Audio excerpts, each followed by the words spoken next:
అందరికీ నమస్కారం. ఇక కథలోకి వెళితే, hello Shiva, Shiva, hello, hello Rudra గారు, నా మాట వినిపిస్తుందా? హలో రుద్ర గారు అని ఫోన్ కేసి చూసింది. కాల్ కట్ అవ్వడంతో శివాని బాధగా ఫోన్ పక్కన పెట్టి, ఇప్పుడే ఫోన్ కట్ అవ్వాలా, ఆయనతో ఇంకా మాట్లాడాలనుంది అనుకుంది. శివాని, ఏమైంది, ముఖం అలా పెట్టావు? టిఫిన్ ప్లేట్ పట్టుకుని వచ్చి అడిగింది పార్వతి. అత్తమ్మ, ఆయనతో మాట్లాడుతుంటే సడన్గా ఫోన్ కట్ అయింది. చెప్పాను కదా, అక్కడ సరిగా సిగ్నల్స్ ఉండవని, అందుకే కాల్ కట్ అయి ఉంటుంది. అయినా ఎందుకు శివాని బాధపడుతున్నావు? వాడు ఈవినింగ్ తొందరగా వచ్చేస్తానన్నాడు కదా, ముందు టిఫిన్ చేయి అని తానే స్వయంగా శివానికి టిఫిన్ తినిపించింది. ఇంకా చాలత్తమ్మా. సరే, కాసేపు పడుకుంటావా? లేదత్తమ్మా, రూమ్లో ఒంటరిగా ఏమీ తోచడం లేదు, ఇక్కడే కూర్చుంటాను. సరే, నేను గుడికి వెళ్తాను, నేను వచ్చే వరకు ఇక్కడే కూర్చో, సారా నీకు తోడుగా ఉంటుంది, సరేనా? నేను కూడా గుడికి వస్తాను అత్తమ్మా. నీ కాలు బాలేదు కదా అమ్మా, లేదంటే నేను తీసుకుని వెళ్ళేదాన్ని, అర్థం చేసుకోమ్మా. సరే అత్తమ్మా అని శివాని సారాని కాయగూరలు తెమ్మని చెప్పి తానే కట్ చేసింది. 2 రోజులు ఉండమంటే అత్త పెళ్లి రోజని వెళ్తున్నారు, జాగ్రత్తగా వెళ్ళండి నాన్న, వెళ్ళగానే నాకు ఫోన్ చేయండి అని జాగ్రత్తలు చెప్పింది గౌరీ. సరే వెళ్తాం, కానీ నువ్వు పూజ జాగ్రత్త. సరే నాన్న అని వాళ్ళకి కావాల్సిన టిఫిన్, భోజనం బాక్సులన్నీ కారులో పెట్టింది. జాగ్రత్త తాతయ్య, అమ్మమ్మ వెళ్ళగానే ఫోన్ చేయండి అంది పూజ. సరే తల్లి, నువ్వు మాత్రం ఇకపై జరిగిందంతా మర్చిపో, నీ జీవితం ముందు ముందు ఇంకా అద్భుతంగా ఉంటుందని నేను చెప్తున్నాను కదా అని పూజ తల నిమిరి కారు ఎక్కారు దేవి గారు. వాళ్ళ కారు వెళ్ళగానే తల్లి కూతుర్లు ఇద్దరు నవ్వుకొని లోపలికి వచ్చారు. నీ సైలెంట్ మంచితనం చూసి తాతయ్య అమ్మమ్మ నువ్వు మారిపోయావని అనుకుంటున్నారమ్మా, సోఫాలో కూర్చుంటూ అంది. అనుకోవాలనే కదా నేను నటిస్తుంది, చేయాల్సిందంతా చేసి ఇప్పుడు ఆస్తి పేపర్స్ ఇవ్వగానే జరిగిందంతా మర్చిపోయి నా కూతురు ముందులా మాట్లాడుతుంది అనుకుంటున్నారు. చెప్తాను, వాళ్ళు చేసిన తప్పేంటో శివాని రూపంలో వాళ్ళకి బాగా చెప్తాను అంది. అదైతే నిజమే అమ్మా, మనం అలానే చేయాలి. సరేమా, నేను గుడికి వెళ్తాను. ఇప్పుడెందుకు తల్లి? నా బావ నాకు సొంతం కావాలమ్మా, ఇక్కడే ఉంటే అన్ని బావ ఆలోచనలే, అందుకే కాసేపు గుడికి వెళ్తానమ్మా, కనీసం మనశ్శాంతి అయినా దొరుకుతుంది. సరే, జాగ్రత్తగా వెళ్ళు తల్లి అని గౌరీ వంటగదికి వెళ్ళింది. పూజ రెడీ అయ్యి రుద్ర తను కలిసి వెళ్ళే గుడికి వెళ్ళింది. ఇంకా దేవునికి దండం పెట్టుకుని పూజారి గారు ఇచ్చిన హారతి తీసుకుని బయటికి వచ్చింది పార్వతి. ఆమె ముఖంలో ఎక్కడా లేని ఆనందం. రుద్ర శివానికి దగ్గరవుతున్నాడన్న సంతోషంలో అన్నదానానికి డబ్బులిచ్చి వచ్చే వారం చేయాల్సిన పూజల కోసం మాట్లాడి బయటికి వచ్చింది పార్వతి. అప్పుడే మెట్లెక్కుతూ ఎదురుగా వస్తున్న పార్వతిని చూడగానే పూజకి ఎక్కడా లేని కోపం వచ్చినా తమాయించుకుని తన అత్త ముఖం వెలిగిపోవడం చూసి ముఖం పక్కకి తిప్పుకుంది. కానీ అంతలోనే తల్లి మాటలు గుర్తు చేసుకుని పార్వతి ఎదురుగా నిలబడింది. షాక్గా చూసింది పార్వతి. ఎలా ఉన్నావు అత్త, బాగున్నావా? చాలా సౌమ్యంగా అడిగింది. బాగున్నాం పూజ, మీరెలా ఉన్నారు? మేనకోడలి మాటల్లో మార్పు చూసి మనసులోనే ఆశ్చర్యపోయింది. బాగున్నామత్తా. రుద్ర శివాని ఎలా ఉన్నారు, బాగున్నారా? చిరునవ్వుతో అడిగింది. ఆ దేవుని దయ వల్ల బాగానే ఉన్నారు పూజ. సరే అత్త, ఇంటికి వెళ్తున్నావేమో, జాగ్రత్తగా వెళ్ళు, నేను లోపలికి వెళ్తాను అంది. పూజ, ఏంటత్తా, నువ్వేనా నాతో ఇలా మాట్లాడుతున్నావు? నమ్మలేక అడిగింది. ఎందుకత్తా షాక్ అవుతున్నావు? అయినా బావ విషయంలో నా తప్పు చాలా ఉంది కదా, నేనే సంస్కారం గౌరవం మర్చి నీతో కోపంగా మాట్లాడాను. అంతటితో చాలదన్నట్టు అమ్మలా చూసుకునే నిన్ను పేరు పెట్టి పిలిచాను. నిజంగానే నేను మూర్ఖురాలనత్త. బావ నాకు సొంతం కాలేదన్న కోపం మీ మీద చూపించాను, దయచేసి నన్ను క్షమించత్తా అని ఏడుస్తూ పార్వతీ కేసి చూసింది. అప్పటికే పార్వతి మనసులో ఎక్కడా లేని ఆలోచనలు మొదలయ్యాయి. నాకు తెలుసత్తా, నిన్న మొన్నటి వరకు కోపంగా ఉన్న నేను ఇప్పుడు క్షమించత్తా అనటం మీకు నమ్మకం కుదరకపోవచ్చు, కానీ నేను మీకు క్షమాపణ చెబితేనే నా మనసు కుదుట పడేది. అయినా రుద్రబావ విషయంలో ఒక తల్లిగా మీరు అలా ఆలోచించడంలో తప్పు లేదత్తా. నేను అమ్మ మిమ్మల్ని సరిగా అర్థం చేసుకోలేకపోయాం. జరిగిందంతా మర్చిపోవత్తా. మునిపట్ల మాతో పొట్టు ఉండత్తా. అప్పుడప్పుడు మావయ్యను కూడా ఇంటికి తీసుకుని, మాకు మాత్రం ఎవరున్నారు చెప్పండి, అన్నీ మీరే కదా అని ముసలి కన్నీరు కాచి, సరే అత్త వెళ్తాను అని లోపలికి వెళ్ళింది పూజ. పార్వతి ఆలోచిస్తూ కారెక్కింది. తనకి అంతా అయోమయంగా ఉంది. ఇక హాల్లో కూర్చున్న శివాని పార్వతి గారిని చూడగానే ఊపిరి పీల్చుకుంది. అత్తమ్మా, అత్తమ్మా శివాని, ఏంటత్తమ్మా గుడికని చెప్పి ఇంతసేపు ఉన్నారు? అదేం లేదురా అని సారా ఇచ్చిన వాటర్ తాగి గ్లాస్ పక్కన పెట్టింది. సారా, అత్తమ్మకి టిఫిన్ తీసుకునిరా. ఇప్పుడేమీ వద్దు సారా, నేను కాసేపు ఆగి తింటాను. శివాని, నువ్వు కాసేపు రెస్ట్ తీసుకో. లేదత్తమ్మా, నేను ఇక్కడ కూర్చుంటాను కానీ మీరేంటి డల్గా ఉన్నారు? ఏమీ లేదమ్మా, కాస్త తలనొప్పిగా ఉంది. అత్తమ్మ, కాసేపు పడుకోండి, ముందు కాఫీ తాగండి అని సారాకి కాఫీ తెమ్మని చెప్పి కాఫీ ఇచ్చింది. కాఫీ తాగి తన రూమ్కి వెళ్ళింది పార్వతి. ఏమైంది అత్తమ్మకి అలా ఉంది అనుకుని మనసులోనే ఆలోచించుకుంది. మధ్యాహ్నం అందరితో కలిసి భోజనం చేసి హాల్లోనే కూర్చుంది శివాని. దేవి భూషణం గారు రావడంతో పార్వతి పూజ విషయం మర్చిపోయి మామూలుగా మాటలు కలిపింది. అందరూ ఎవరి రూమ్లో వాళ్ళు రెస్ట్ తీసుకోవడానికి వెళ్ళారు. రూమ్లో ఒంటరిగా కూర్చున్న శివాని పక్కనే ఉన్న రుద్ర ఫోటో తీసుకుని గుండెలకు హత్తుకుంది. ఎప్పుడొస్తారు రుద్ర గారు? కనీసం ఫోన్ కూడా కలవటం లేదు. మీరు లేకపోతే అంతా వెలితిగా ఉంది అనుకుని ఆలోచిస్తూనే నిద్రలోకి జారుకుంది. ఇంకా వర్క్ పూర్తి చేసుకుని రాత్రి 8 అవుతుండగా ఇంటికి వచ్చాడు రుద్ర. హాల్లో పార్వతి గౌతమ్ గారు కూర్చుని ఉన్నారు. రుద్రని చూడగానే ఊపిరి పీల్చుకున్నారు. ఎన్నిసార్లు ఫోన్ చేసినా లిఫ్ట్ చేయవేంట్రా? ఎంత కంగారు పడ్డానో తెలుసా అంది పార్వతి. సారీ అమ్మా, ఫోన్ సైలెంట్లో ఉంది అని శివాని కోసం చుట్టూ చూశాడు. వెళ్ళిన పని పూర్తయిందా నాన్న? హా నాన్న అని సోఫాలో కూర్చున్నాడు. ఇప్పటి వరకు శివాని కూర్చుని ఇప్పుడే సారా సాయంతో లోపలికి వెళ్ళిందిరా. పొద్దుట్నుంచి మీ ఆవిడ పాటలు చూడాలి. నిజంగానే ఒకటే నవ్వనుకో. రుద్రకి వాటర్ ఇస్తూ అంది. ఏం చేసిందమ్మా? వాటర్ తాగి గ్లాస్ పక్కన పెట్టాడు. మీ అమ్మ కాదురా, నేను చెప్తాను. ఈవినింగ్ బయటికి వచ్చింది. నేను అమ్మ హాల్లోనే కూర్చున్నాం. ఇంకా మొదలుపెట్టింది, మామయ్య అత్తమ్మ ఆయనకి ఫోన్ చేయండి, నేను ఫోన్ చేస్తే కలవటం లేదని మా చేత ఫోన్ చేయించినా కాదు, చివరికి సారాని కూడా వదిలిపెట్టలేదు. తన ఫోన్ నుంచి కూడా నీకు ఫోన్ చేసింది. సారా ఫోన్ నుంచి ఎందుకు నాన్న చేయడం? నవ్వుతూ అడిగాడు రుద్ర. ఎందుకంటావేంట్రా? తన ఫోన్ నుంచైనా నీ నెంబర్ పనిచేస్తుందో లేదో అని చెప్పి మరి ఒకటే ఫోన్ చేయడం. కావాలంటే నీ ఫోన్ చెక్ చేసుకో, ఎన్ని మిస్డ్ కాల్స్ ఉన్నాయో. మీ అమ్మ అనుకున్నాను. ఇప్పుడు శివానికి నీ పిచ్చి బాగా పట్టింది అని అర్థమైంది అని గౌతమ్ అనగానే రుద్ర తనలో తానే నవ్వుకున్నాడు. ఇదంతా చాలదన్నట్టు మళ్ళీ ఏమందో తెలుసా? నవ్వు ఆపుకుంటూ అన్నారు గౌతమ్. ఏం చేసింది నాన్న? నువ్వు ఫోన్ లిఫ్ట్ చేయడం లేదని పోలీస్ స్టేషన్కి వెళ్దామంది కంప్లైంట్ ఇవ్వడానికి. ఏంటి? షాక్ అయ్యాడు రుద్ర. అవునరా బాబు, ఇకపై నువ్వు ఏ ఊరు వెళ్ళినా, ఏ ఫారిన్ వెళ్ళినా సరే శివానిని వెంట పెట్టుకొని వెళ్ళరా, లేదంటే ఇల్లు పీకి పందిరి వేసేలా ఉంది అని గౌతమ్ పార్వతి ఒకటే నవ్వు. మొత్తానికి నా తింగరి పిల్లం అందరినీ చంపుకుని తిందనుకుని. అమ్మ, తాతయ్య అమ్మమ్మ ఎక్కడా? పడుకున్నారా? ఈరోజంతా జర్నీనే కదా, అందుకే తొందరగా పడుకున్నారు. అవునా? ఇంతకందరు భోజనం చేశారా? అందరం చేశాం, మీ ఆవిడ నువ్వు తప్ప. రూమ్లో భోజనం అన్నీ సారా పట్టుకుని వెళ్ళిందిరా. నువ్వు ముందు తనకి కనిపించు. నాకు తెలిసి సారా బుర్రని తినేస్తూ ఉంటుంది. అదైతే నిజమే అని గౌతమ్ గారు అనగానే పార్వతి ఒకటే నవ్వు, శివాని చేసిన చిందులన్నీ తలుచుకొని. తల్లిదండ్రుల ముఖంలో అంత నవ్వు చూసిన రుద్ర శివాని ఏ లెవెల్లో అందరినీ హడరించి ఉంటుందో అర్థం చేసుకుని తన రూమ్ వరకు వచ్చి గుమ్మం దగ్గర ఆగిపోయాడు. సారా, ఫోన్ చేశావా? అమ్మాయి గారు, చేశానండి, కానీ రుద్ర సార్ ఫోన్ లిఫ్ట్ చేయడం లేదు. ఏడు ముఖం పెట్టుకుని అంది సారా. అవునా? కానీ ఎందుకు లిఫ్ట్ చేయడం లేదు? ఇలా అయితే ఎలా? లేదు, మనం పోలీస్ కంప్లైంట్ ఇవ్వాల్సిందే. నన్ను మామయ్య దగ్గరికి తీసుకెళ్ళు సారా. అమ్మాయి గారు, ఇది చాలా దారుణమండి. ఇప్పటికే నా నడుం పడిపోయింది, ప్లీజ్ అంది సారా. సారా ముఖం చూడగానే అర్థమైంది శివాని బాగా ఇబ్బంది పెట్టిందని. లోపలికి వచ్చిన రుద్ర సారాని వెళ్ళమని సైగ చేయడంతో ఊపిరి పీల్చుకుని బ్రతుకు జీవుడా అనుకుంటూ బయటకు వెళ్ళింది. అరే సారా, ఎక్కడికి వెళ్ళిపోతున్నావు అంటూ బెడ్ మీద కూర్చున్న శివాని ఎదురుగా ఉన్న రుద్రని చూడగానే ఆమె ముఖం వెలిగిపోయింది. కాలుకు దెబ్బ తగిలిందన్న విషయం మర్చిపోయి మరీ కుంటుకుంటూ ఒక్కసారిగా రుద్రని హత్తుకుంది. ఏమండి, వచ్చారా? మీకోసమే ఎదురు చూస్తున్నాను. అసలేంటండి మీరు? కనీసం ఫోన్ అయినా లిఫ్ట్ చేయరు. మీకు తెలుసా నేనెంత కంగారు పడ్డాను?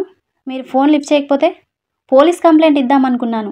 టైంకి బాగానే వచ్చారండి అని రుద్రని హత్తుకుని తన వాగుడు మొదలుపెట్టింది. మాట్లాడలేదు రుద్ర. ఎంతకీ మాట్లాడలేదు రుద్ర. శివాని మాట్లాడుతూనే రుద్ర మెడ చుట్టూ చేతులు వేసి, ఇంకెప్పుడు నన్ను వదిలేసి ఎక్కడికి వెళ్ళకండి. లేదంటే ఇలానే కంగారు వచ్చేస్తుంది అని రుద్ర ఎంతకీ మాట్లాడకపోవడం చూసి నెమ్మదిగా అతన్ని వదిలి, మీకోసం నేను ఇక్కడ ఇంతలా కొట్లాడుతుంటే మీరేంటండి అలా బొమ్మలా చూస్తున్నారు? కోపంగానే అంది. మాట్లాడలేదు రుద్ర. డోర్ క్లోజ్ చేసి షర్ట్ బటన్ విప్పి టవల్ తీసుకోవడానికి వెళ్ళాడు. కుంటుకుంటూ అతని దగ్గరికి వచ్చి, రుద్ర గారు, మీరేంటి ఏమీ మాట్లాడడం లేదు? మీకోసం నేను ఎంతలా పిచ్చిదన్నయ్యానో తెలుసా అని శివాని అనగానే రుద్ర ఆమెను తన 2 చేతుల్లో బంధించి ఒక చేతిని మెడ దగ్గర పొంచి మరో చేతిని ఆమె నడుము దగ్గర పట్టు బిగించి ఈసారి ధైర్యంగా ఆమె కళ్ళ ఎదురుగానే ఆమె లేలేత ఎర్రని పెదవుల్ని అందుకున్నాడు. ఊహించని చర్యకి షాక్తో బిగుసుకుపోయింది. 1, 2, 3, 4, 5 నిమిషాల పాటు ఆమె పెదవుల్లో దాగి ఉన్న మాధుర్యాన్ని రుచి చూస్తూ మరింతగా ఆమెని హత్తుకున్నాడు. మాట్లాడలేదు శివాని. ఊపిరి తీసుకోవటం కష్టమైంది. రుద్రని వెనక్కి నెట్టే ప్రయత్నం చేసేలోపే రుద్ర ఆమెను వదిలి టవల్ తీసుకుని వేగంగా వాష్రూమ్కి వెళ్ళాడు. క్షణకాలంలో జరిగిపోయిన ఆ సంఘటనకి శివాని మైండ్ పని చేయలేదు. నుదుటిన పట్టిన స్వేదాన్ని తుడుచుకుని సోఫాలో కూర్చుంది. కాళ్ళు చేతులు ఆడటం లేదు ఆమెకి. చీర కొంగుని గట్టిగా పట్టుకుని కళ్ళు మూసుకుని సోఫా వెనక్కి జారబడింది. ఫ్రెష్ అయి బయటికి వచ్చాడు రుద్ర. సోఫాలో పడుకున్న శివానిని చూసి తనలో తనే నవ్వుకున్నాడు. డ్రెస్సింగ్ రూమ్కి వెళ్ళి రెడీ అయి బయటికి వచ్చి టేబుల్ మీద పెట్టిన భోజనం ప్లేట్ తీసుకుని శివాని పక్కన కూర్చున్నాడు. శివ, ఆమె భుజంపై చేయి వేసి మృదువుగా పిలిచాడు. నెమ్మదిగా కళ్ళు తెచ్చింది. అప్పటికే ఆమె కళ్ళు ఎర్రగా ఉన్నాయి. బయటికి రావడానికి సిద్ధంగా ఉన్న ఆమె కన్నీరు చూసి కంగారు పడ్డాడు రుద్ర. శివ, ఏమైందిరా? కంగారుగా అడిగాడు. ఒక్కసారిగా అతన్ని హత్తుకుని అతని ఎదపై తలని వాల్చింది. ఆమె పరిస్థితి అర్థమైంది రుద్రకి. వెన్ను నిమురుతూ ఆమె తలపై చిన్ పెట్టి తను కళ్ళు మూసుకున్నాడు. ఎంతో వేగంగా ఆమె గుండె కొట్టుకుంటుంది. శివ, నువ్వు బానే ఉన్నావా? ఆమె తల నిమురుతూ అడిగాడు. అంది. మెల్లిగా ఆమెను వదిలి వాటర్ పట్టించాడు. తాగి స్థిమితపడింది. Shiva, are you okay? ఆమె భుజం చుట్టూ చేయి వేసి లాలనగా అడిగాడు. తలని బుద్ధిగా ఊపింది. బానే ఉన్నాను అని. ఎందుకు ఏడ్చావు? ఏమో అండి, మీరు ముద్దు పెట్టగానే నాకు దడ వణుకు వచ్చేసి భయం వేసింది. ఏడుపు కూడా వచ్చేసింది. ఎందుకో తెలీదండి, నాకంతా ఏదోలా అనిపించింది అని శివాని అనగానే రుద్ర నవ్వుకుంటూ, ఫస్ట్ టైం తెలుసా నేను ముద్దు పెట్టడం? అతని మాటలకి కళ్ళు పెద్దవి చేసి చూసింది. ఏంటండి, మీరు మొదటిసారి ముద్దు పెట్టారా? నమ్మలేక అడిగింది. హా, అవును. ఎందుకంత ఆశ్చర్యం? నీకు పెట్టాను కానీ నాకే కంగారు వచ్చింది. ఆ తర్వాత నీ ముద్దుకి అలవాటు పడిపోయాను. మాట్లాడలేదు శివాని.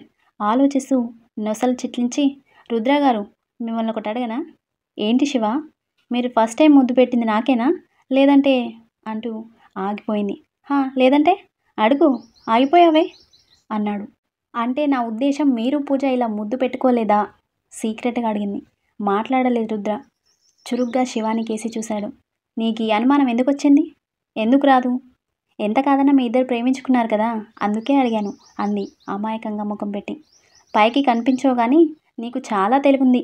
మా ఇద్దరి మధ్యన అసలు అలాంటివి ఏమీ జరగలేదు, ప్రామిస్ అన్నాడు తల మీద చేయి వేసుకుని. ఏంటి రుద్ర గారు, నేను నమ్మాలా? పైకి కనిపించవు కానీ నీకు చాలా అనుమానం ఉంది. అదేం కాదండి అని నవ్వుతూ, మీ మీద నాకు నమ్మకం ఉందండి. మా మధ్యన ముద్దులు పెట్టుకునేంత చొరవైతే రాలేదు శివ. అవునా? మీకు విషయం తెలుసా? ఏంటి? ఫస్ట్ టైం తెలుసా మీరు నాకు ముద్దు పెట్టడం? కానీ ఏంటండి అంత భయం వేసింది నాకు. వేస్తుంది, ఎందుకు వేయదు అంటూ భోజనం ప్లేట్ తీసుకుని ఆమెకి తినిపిస్తూ తాను భోజనం చేశాడు. శివాని వాగుడు అంతా ఇంత కాదు. ఓపికగా ఆమె మాటలు వింటూ ఆమెకి కడుపు నిండా భోజనం తినిపించి వాటర్ పట్టించాడు. మీరు కూడా తాగండి అని హ్యాండ్ వాష్ చేసుకుని బెడ్ మీదకి చేరాడు. శివాని కుంటుకుంటూ వచ్చి రుద్ర పక్కన కూర్చుంది. కుంటుకుంటూ బాగానే నడుస్తున్నావు. మరేం చేయను, మీరొచ్చి బెడ్ మీద పడుకున్నారు. సోఫాలో కూర్చుని నేనేం చేయాలి అని రుద్ర పక్కన పడుకుంది. ఆమెను తన కౌగిల్లో బంధించి జో కొడుతూ, శివ, నేనెక్కడికి వెళ్ళినా సరే నువ్వు కంగారు పడి ఇంట్లో వాళ్ళని కంగారు పెట్టకు. చెప్పాను కదా సాయంత్రం వచ్చేస్తానని. మరెందుకు అందరినీ ఇబ్బంది పెట్టావు? మీరు ఫోన్ లిఫ్ట్ చేయలేదు కదా అండి, అందుకే భయం వేసింది అంది. డ్రైవింగ్లో ఉన్నాను కదరా, అందుకే లిఫ్ట్ చేయలేదు. ఇంకెప్పుడు ఇలా ఎవరిని టెన్షన్ పెట్టకు, సరేనా? సరే అండి అని అతను జో కొట్టడంతో నిద్రలోకి జారుకుంది. ఎప్పటిలానే శివానికి జాగ్రత్తలు చెప్పి ఆఫీస్కి వెళ్ళాడు రుద్ర. కాలు కొద్దిగా తగ్గడంతో శివాని చిన్నగా నడుస్తూ తన అత్తగారికి సాయం చేసే పనిలో పడింది. ఆఫీస్ బయట కార్ పార్క్ చేసి లోపలికి వచ్చాడు. స్టాఫ్ అందరూ విష్ చేయగానే చిన్న స్మైల్ ఇచ్చి తన ఛాంబర్కి వెళుతూ క్యాబిన్లో ఉన్న పూజను చూసి షాక్ అయ్యాడు. జాబ్ మానేసి కూడా నా ఆఫీస్కి ఎందుకు వచ్చినట్టు అనుకుని పూజ ఉన్న క్యాబిన్కి వెళ్ళాడు. టేబుల్ మీద తన థింగ్స్ ఒక్కొక్కటి తీస్తూ తన బ్యాగ్లో వేసుకుంటుంది పూజ. ఈ పని నిన్ననే చేయొచ్చు కదా. రుద్ర మాటలకి ఉలిక్కిపడి చూసింది. బావా? కాల్ మీ రుద్ర, బావ కాదు అన్నాడు. మనసులోనే రగిలిపోయింది. సారీ సార్, నిన్న పనిలో పడి ఇవి మర్చిపోయాను, అందుకే ఇప్పుడొచ్చి నా థింగ్స్ అన్నీ తీసుకొని వెళ్తున్నాను. అంతేకాని వీటి వంకతో మిమ్మల్ని చూద్దామని కాదు, మీ కాపురంలో నిప్పులు పోయాలని కాదు, కోపంగానే అంది పూజ. ఒకరి జీవితాల్ని నాశనం చేయాలని చూస్తే మనమే నాశనం అవుతాం. నువ్వెందుకు వచ్చావని అడిగాను, కానీ నిప్పులు పోయడానికి వచ్చావా, బొగ్గులు తీసుకోవడానికి వచ్చావా అని నేను అడగలేదు. తీసుకున్నావు కదా నీ థింగ్స్, ఇంకా వెళ్ళు అని రుద్ర అనగానే పూజ బాధగా చూసింది. ఎందుకు బావా అంత కోపం? జరిగిందంతా మర్చిపోయి నీ కంపెనీలో జాబ్ చేసుకుంటున్నాను. నేను జాబ్ చేయడం నీకు ఇష్టం లేదు, ఎక్కడైనా నీ కాపురం నాశనం చేస్తానని. ఇంతేనా బావా నువ్వు నన్ను అర్థం చేసుకుంది? దొంగచాటుగా మీ మాటలు విన్నంత మాత్రాన ఇలా జాబ్ తీసేస్తారా? నా మనసేంటో, నేనేంటో, నా కోపం ఏంటో నీకు బాగా తెలుసు. కోపంలో జీవితాల్ని నాశనం చేసేంత రాక్షస మనసు నాకు లేదు బావా అని ఏడుస్తూ పూజ బయటికి వెళ్ళగానే రుద్ర ఆలోచిస్తూ తన ఛాంబర్కి వచ్చాడు. ఏంటి పూజ ఇలా మాట్లాడుతుంది అనుకుని తన ఓకలో మునిగాడు. ఇక కట్ చేస్తే, ఏంటత్తమ్మా మీరనేది ఆశ్చర్యంగా అడిగింది శివాని. అవును శివాని, రేపే రుద్ర పుట్టినరోజు, నీకు వాడు చెప్పలేదా నవ్వుతూ అడిగింది పార్వతి. లేదత్తమ్మా, ఆయన అసలు పుట్టినరోజు అన్న విషయం నాకు అసలు చెప్పలేదు. అవునా, రేపే వాడి పుట్టినరోజు. ప్రతి సంవత్సరంలానే ఈ సంవత్సరం కూడా గ్రాండ్గా చేద్దామన్నా ఎందుకులే అని ప్లాన్ చేయలేదు శివాని. ఎందుకత్తమ్మా? నువ్వే చూస్తున్నావు కదా, అంతంత మాత్రమే ఉన్న సంబంధాలు, వాటిని నిలుపుకోవాలంటే కొన్నింటిని వదులుకోవాలి. మీరు చెప్పింది నాకు అర్థమైంది అత్తమ్మా. అయితే రేపు రుద్రగారి పుట్టినరోజు ఇంట్లోనే చేద్దాం. గౌరీని పిలవాలా వద్దా అని ఆలోచిస్తున్నాను శివాని. ఎంత కాదన్నా ఈ ఇంటి ఆడపడచ్చు కదా. పిలవండి అత్తమ్మా, ఆవిడ కోపం మామూలే కదా. ఎన్ని రోజులు కోపంగా ఉంటారు? మహా అయితే 2 రోజులు, ఆ తర్వాత మామూలే కదా. అప్పుడు అందరూ హ్యాపీగా ఉండొచ్చు అని శివాని అనగానే పార్వతి నవ్వింది. ఇక కట్ చేస్తే నవ్వుకుంటూ లోపలికి వచ్చింది పూజ. కిచెన్ రూమ్లో పకోడీ వేస్తూ బిజీగా ఉంది గౌరీ. అమ్మా అమ్మా అంటూ అరిచింది కిచెన్ రూమ్కి వస్తూనే. ఎందుకే చెవి కోసిన మేకలా అరుస్తావు పకోడీ వేస్తూ? అరవకి ఏం చేయాలి మరి? నా ఆనందం అంతా ఇంత కాదు కదా, అందుకే అరిచాను కిచెన్ గట్టుపై కూర్చుంటూ. అంత ఆనందం ఎందుకు పూజ? కూతురు ముఖంలో సంతోషం చూసి మనసులోనే మురిసిపోయింది. అమ్మా, మా కాబోయే అత్తగారిని, నా కాబోయే మా ఆయన రుద్ర గారిని ఎలా బుడి కొట్టించానంటే, నా ఉద్దేశం ప్రకారం రేపు బావ పుట్టినరోజు కాబట్టి అందరూ మనల్ని వాళ్ళ ఇంటికి ఇన్వైట్ చేస్తారు. ఏంటి పూజ నువ్వు అనేది? సంతోషంగా అడిగింది గౌరీ. అవునమ్మా అంటూ తన వాళ్ళతో మాట్లాడిన మాటలన్నీ పూసగుచ్చినట్టు చెప్పింది. అంతా విన్న గౌరీ కూతురు తెలివికి మెటికలు పేరుస్తూ, నా బంగారు తల్లి, ఎన్ని తెలివితేటలే నీకు. నెమ్మదిగా మనం ఆ ఇంట్లోకి వెళితే చాలు, ఇంకా చక్రం మనదే. ఆ శివానికి మనం పట్టించే స్థితి చూసి ఆ పార్వతి నీ విషయంలో చేసిన తప్పేంటో తెలుసుకుని చివరికి గుండెలు బాదుకుని ఏడుస్తూ మనల్ని క్షమాపణ అడగటమే కాదు, రుద్రని నీకు ఇస్తుంది అని గౌరీ అనగానే పూజ నవ్వుకుంది. అదే కదా అమ్మా మనకి కావాల్సింది. చివరికి అంతా మన చేతుల్లో ఉంటుందమ్మా, అప్పుడు చెబుదాం ఒక్కొక్కరి పని అని పూజ చిటిక వేయగానే గౌరీ ఆనందపడుతూ, ఇలానే తెలివిగా ముందుకు అడుగు వేయాలి, అప్పుడే కదా వాళ్ళ కంట్లో మనం కారం కొట్టేది. నువ్వు చేసిన డ్రామాకి మీ అత్త తన చిన్న మెదడుతో బుర్ర బద్దలు కొట్టుకుని మరీ ఒక నిర్ణయానికి వచ్చి నైట్ మనకి కాల్ చేస్తుంది. అప్పుడు మనం ముందు బెట్టు చేసినా తర్వాత ఓకే చెప్తాం. అంతకంటే ముందు ఈ చికెన్ పకోడీ తిను పూజ అని తల్లి కూతుర్లిద్దరూ నవ్వుకుంటూ పకోడీ తిన్నారు. హాల్లో అందరూ కూర్చుని ఉన్నారు. రుద్ర ఇంకా ఆఫీస్ నుంచి రాకపోవడంతో శివాని అందరితో పాటే కూర్చుంది. ఏంటమ్మా ఏదో చెప్పాలన్నావు నవ్వుతూ అడిగారు దేవి గారు. అదే అత్తమ్మా, రేపు రుద్ర పుట్టినరోజు కదా, మనం ఇంకా ఇంట్లోనే సెలబ్రేట్ చేసుకుందామని నా ఆలోచన అత్తమ్మా అంది పార్వతి. నువ్వు ఎందుకు ఈ నిర్ణయం తీసుకున్నావో నేను అర్థం చేసుకోగలను పార్వతి. వాడి బర్త్డే ఎప్పటిలానే గ్రాండ్గా చేద్దాం. నువ్వేమీ ఆలోచించకు. గౌరీ పూజ ఇద్దరి మనసు మారింది కాబట్టి నువ్వు ఈ విషయంలో భయపడాల్సిన అవసరం లేదు అని దేవి అనగానే, లేదమ్మా, అంత గ్రాండ్గా ఏమీ వద్దు. తాను మారినా సరే మనసులోనైనా ఉంటుంది కదా అమ్మా. నా కూతురికి ఇంకా ఓ దారి కాలేదు కానీ అప్పుడే వీళ్ళు సంబరాలు చేసుకుంటున్నారని అవసరమా చెప్పు? గౌరీ మనస్తత్వం ఏంటో మీ అందరికీ బాగా తెలుసు కదా అన్నాడు గౌతమ్. నువ్వు చెప్పింది నిజమే నాన్న. అయితే మనం ఈసారికి ఇంట్లోనే కానిద్దాం అని అందరి మధ్యలో కూర్చుని శ్రద్ధగా వాళ్ళ మాటలు వింటున్న శివాని కేసి చూసింది దేవి. అమ్మా శివాని, చెప్పండి అమ్మమ్మ అంది నవ్వుతూ. రేపు రుద్ర పుట్టినరోజు కదా, నీకెలా చేయాలని ఉంది? అదేంటమ్మమ్మ నన్ను అడుగుతున్నారు? అది కాదు తల్లి, పెళ్ళైన తర్వాత వచ్చిన బర్త్డే కదా, నీకుంటుంది కదా మనసులో వాడి పుట్టినరోజు ఎలా చేయాలని, అందుకే అడుగుతున్నాను. అమ్మమ్మ, మీరేమీ అనుకోనంటే చిన్న మాట చెప్పనా? చెప్పు తల్లి. ఇప్పుడు ఇంట్లో పార్టీ అయినా బయటి పార్టీ అయినా ఎలానో అందరినీ పిలిచి భోజనాలు పెట్టాలి కదా. దాని బదులు ఎన్నో ఆశ్రమాలు ఉన్నాయి. వాళ్ళకి రుద్ర సార్ చేతుల మీదుగా అన్నదానం చేస్తే బాగుంటుంది కదా భయపడుతూనే చెప్పింది శివాని. అంటే నా ఉద్దేశం అందరికీ పెట్టే ఖర్చు ఏదో ఆశ్రమానికి ఇస్తే వాళ్ళ ఆకలి తీర్చినట్టు అవుతుంది అని. చిన్నదానివైనా బాగా ఆలోచించావుమా అని మెచ్చుకున్నారు భూషణం గారు. అవునండి, శివాని చెప్పింది చాలా బాగుంది. ఏమంటావు పార్వతి? నేనేమంటానత్తమ్మా, మీ నిర్ణయం నేనెప్పుడూ కాదనలేదు. శివాని ఆలోచన అయితే నాకు బాగా నచ్చింది. అలానే చేద్దాం అని అందరూ అనటంతో శివాని మనసులోనే ఉబ్బి తబ్బిబ్బైపోయింది. పుట్టినరోజు కదా, రేపు గౌరీని పూజని పిలుద్దామత్తమ్మా. ఏమంటారత్తమ్మా? పిలుస్తాను పార్వతి. రేపు పూజ ఒకటి ఉంది కదా, దానికి కావలసిన ఏర్పాట్లు చూద్దాం పదా అని దేవి గారు తన రూమ్కి వెళ్ళారు. శివాని రుద్ర కోసం గుమ్మం వైపు చూస్తూ మెల్లిగా నడుచుకుంటూ తన రూమ్కి వచ్చింది. రేపు ఆయన పుట్టినరోజు కదా, నేను ఏ గిఫ్ట్ ఇవ్వాలి? నా దగ్గర అంత డబ్బు కూడా లేదు కదా అని ఆలోచిస్తూ తన బ్యాగ్ ఓపెన్ చేసి పర్స్ చూసింది. అందులో 5,000 చిల్లర ఉన్నాయి. వీటితో ఆయనకి ఏం కొనివ్వగలను? ఆయన చూస్తే చాలా లగ్జరీగా ఉంటారు అనుకుని ఆలోచిస్తూ నాకు తోచిన గిఫ్ట్ ఆయనకి ఇస్తాను. అత్తమ్మని అడిగి సారాన్ని తీసుకుని రేపు బయటికి వెళ్తాను. ఇప్పుడు చీకటి పడింది కదా అని ఆలోచిస్తూ ఆ డబ్బులు జాగ్రత్తగా పర్స్లోని దాచిపెట్టి బయట లాన్లోకి మెల్లిగా నడుచుకుంటూ వచ్చి కూర్చుంది. ఇంకా కార్ పార్క్ చేసి లోపలికి వచ్చాడు రుద్ర. హాల్లో అందరినీ పలకరించి పార్వతి ఇచ్చిన కాఫీ తీసుకుని తన రూమ్కి వచ్చాడు. లోపల శివాని లేకపోవడం చూసి చేతిలో ఉన్న బ్యాగ్ పక్కన పెట్టి కాఫీ సిప్ చేసి బయట లాన్లోకి వచ్చాడు. ఒంటరిగా కూర్చుని తన ఆలోచనలో తను ఉంది శివాని. నవ్వుతూ ఆమె పక్కనే కూర్చున్నాడు. ఆలోచనలో ఉన్న ఒక్కసారిగా ఉలిక్కిపడి చూసింది రుద్ర తన బుగ్గను గిల్లటంతో. మీరెప్పుడొచ్చారండి? ఇప్పుడే. ఏంటి తెగ ఆలోచిస్తున్నావు? ఏం లేదండి, మామూలుగానే కూర్చున్నాను, ఏమీ తోచడం లేదని. కూర్చోవటం కాదు, ఏం ఆలోచిస్తున్నావు అంటున్నాను. మీకోసమే ఆలోచిస్తున్నానండి. నా కోసమా?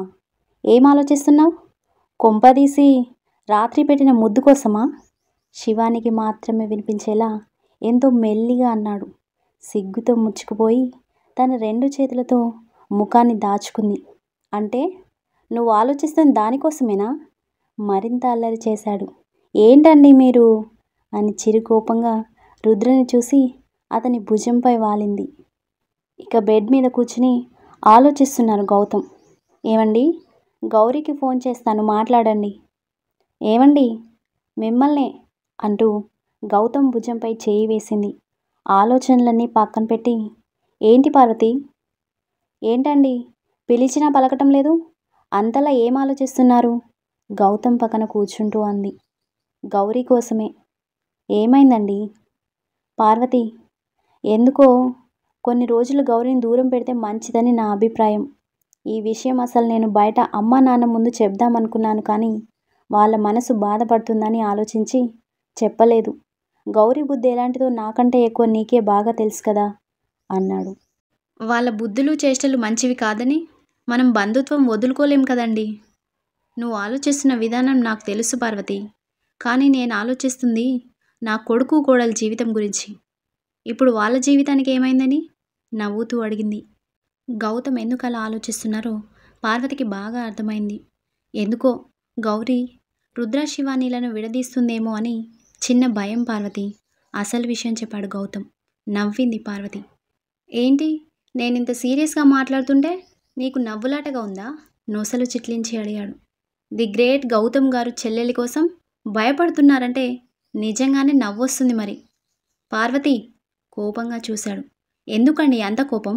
భర్త చేతిని పట్టుకుని, చూడండి, మీరు కానీ నేను కానీ ఒకరి జీవితాల్ని పాడు చేయలేదు, ఒకరి కాపురంలో నిప్పులు పోయలేదు, ఒకరి నాశనం అవ్వాలని కోరుకోలేదు. మన బిడ్డ జీవితం కోసం నాకెటువంటి భయం లేదు. ఎందుకంటే ఆ భగవంతుడు ఒక్క అడుగు ఆలస్యమైనా మంచి వాళ్ళకి మంచే చేస్తాడండి. ఇంకా గౌరీ విషయానికి వస్తే కీడుకి మేలుతో జయించాలి కానీ కీడుతో జయించకూడదు. గౌరీ విషయంలో మనం ఎప్పటిలానే ఉందాం. ఒకవేళ తన బుద్ధి మారలేదా తనే బోర్లా పడుతుంది. అంతేగాని రుద్ర శివానీల కోసం మీరు భయపడకండి. నా కొడుకు మీద నాకు నమ్మకం ఉంది. మీరు నమ్మకం ఉంచి గౌరీకి ఫోన్ చేసి పిలవండి అని చెప్పింది. తన భార్య మాటలకి గౌతమ్ మనసు స్థిమితపడింది. ఇంకా ఏమీ ఆలోచిస్తున్నారు? ఫోన్ చేసి విషయం చెప్పండి, అవతల నాకు చాలా పనులున్నాయి అంది. సరే, నువ్వు పని చూడు పార్వతి, నేను ఫోన్ చేస్తాను అని పార్వతి వెళ్ళగానే ఇష్టం లేకపోయినా గౌతమ్ గౌరికి ఫోన్ చేశాడు. కూతురితో కలిసి మంచి సినిమా చూసింది గౌరీ. తన అన్నయ్య దగ్గర నుంచి ఫోన్ రాగానే ముఖం వెలిగిపోయింది. పూజ, నీ యాక్టింగ్ ఫలించింది, మీ మావయ్య ఫోన్ చేస్తున్నారు అని సంతోషంగా ఫోన్ లిఫ్ట్ చేసి, హలో గౌరీ. చెప్పండి అన్నయ్య, దారి తప్పి మాకు ఫోన్ చేశారండి. కోపం వస్తున్న తమాయించుకుని, దారి తప్పి చేయలేదమ్మా, ఒక అన్నయ్యగా ఫోన్ చేశాను. ఎలా ఉన్నారు? ఆ దేవుడి దయ వల్ల బాగానే ఉన్నాం అంది.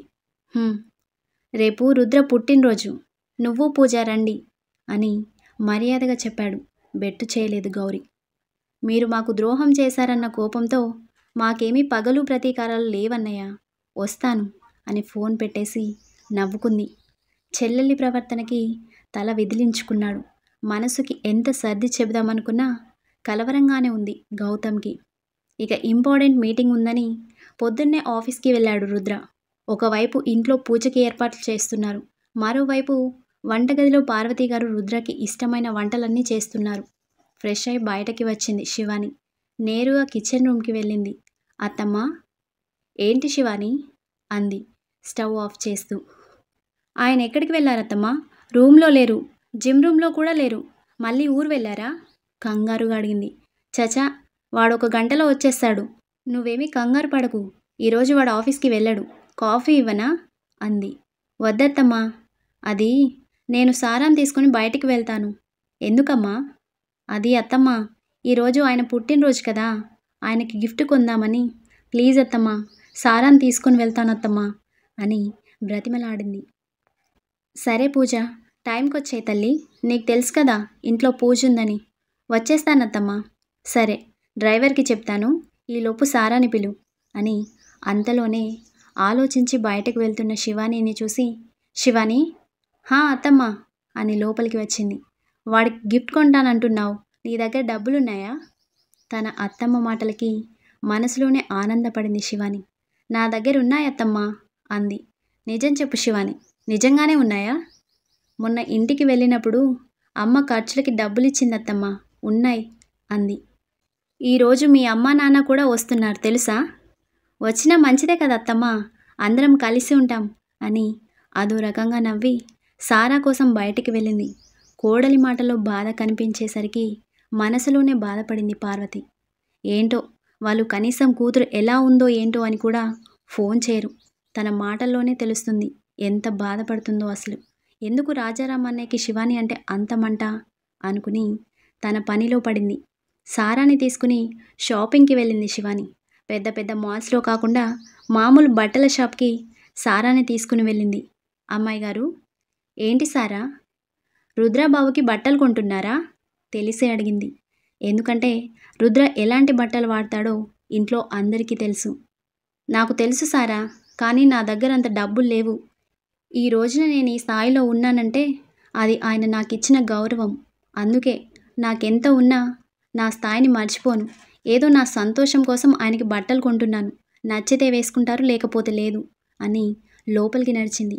ఆ మాటల్లో శివాని మనస్తత్వం గ్రహించిన సారా మనసులోని నవ్వుకుంది. రుద్ర ఒంటికి ఏ కలర్ బాగుంటుందో ఆలోచించి ఒక టీషర్ట్ ప్యాంట్ షర్ట్ తీసుకుని బేరం అడిగి మరీ 3,000 పెట్టి రుద్రకి బట్టలు కొంది. ఎంతో మురిపంగా శివాని కేసి చూసి నవ్వుకుంది సారా. సారా, ఈ షర్ట్ ఆయనకి బాగుంటుంది కదా? సూపర్ అమ్మా అని సారా అనగానే శివాని ఉప్పొంగిపోయింది. అమ్మాయి గారు, ఇంకా ఏమన్నా కొంటారా? లేదు సారా, నాకైతే ఆయన కోసం ఎన్ని కొనాలని ఉంది, కానీ డబ్బులు లేవు. ఈసారి వచ్చి ఆయన పుట్టినరోజైతే చాలా బాగా చేస్తాను. ప్రస్తుతం నా దగ్గర ఉన్న వాటితోనే ఆయనకు విష్ చేసి బట్టలు ఇస్తాను అని చెప్పింది.